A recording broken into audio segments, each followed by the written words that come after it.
আজকের এই ভিডিওতে আপনারা জানতে পারবেন ইসলামের সবচেয়ে কুখ্যাত মুনাফিক সম্পর্কে।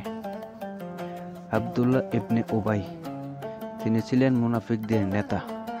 ইসলামের ইতিহাসে সবচেয়ে কুখ্যাত মুনাফিকদের একজন ছিলেন আব্দুল্লাহ ইবনে উবাই ইবনে সুলুল। তিনি বাইরে থেকে নিজেকে মুসলমান হিসাবে প্রকাশ করতেন, কিন্তু ভিতরে ভিতরে ইসলাম ও রাসূলুল্লাহ সাল্লাল্লাহু আলাইহি সাল্লামের বিরুদ্ধে ষড়যন্ত্র করতেন। ঘটনা: উহুদের যুদ্ধের যাওয়ার সময় নবীজি সাল্লাল্লাহু আলাইহি সাল্লাম প্রায় 1000 সাহাবীকে নিয়ে যুদ্ধক্ষেত্রে রওনা হন। কিন্তু মাঝপথে আব্দুল্লাহ ইবনে উবাই হঠাৎ 300 লোককে ফিরিয়ে নিয়ে যান। সে বলেছিল, আমাদের পরামর্শ না নিয়ে যুদ্ধের সিদ্ধান্ত নেওয়া হয়েছে, কেন আমরা নিজেদের জীবন দেব? তার এই কাজ মুসলমানদের মনোবল ভেঙে দিয়েছিল।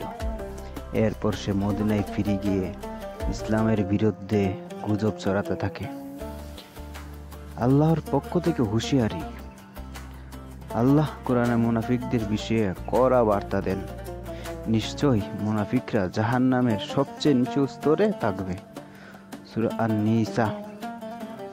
আরেক স্থানে বলা হয়েছে, যখন মুনাফিকরা ও যাদের হৃদয়ে ভেদি আছে তারা বলেছিল, এই লোকদের ধর্ম তাদেরকে প্রতারিত করেছে। সূরা আল-আনফাল।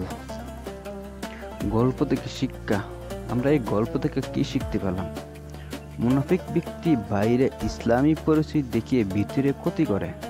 তারা সমাজে বিভ্রান্তি ছড়ায় এবং মুসলমানদের মধ্যে ফাটল ধরাতে চায়। কোরআন ও হাদিসে মুনাফিকদের জন্য ভয়ঙ্কর শাস্তির বর্ণনা রয়েছে। প্রকৃত ঈমানদারদের উচিত সবসময় অন্তর ও কর্ম সত্যিকারের মুসলমান হওয়া।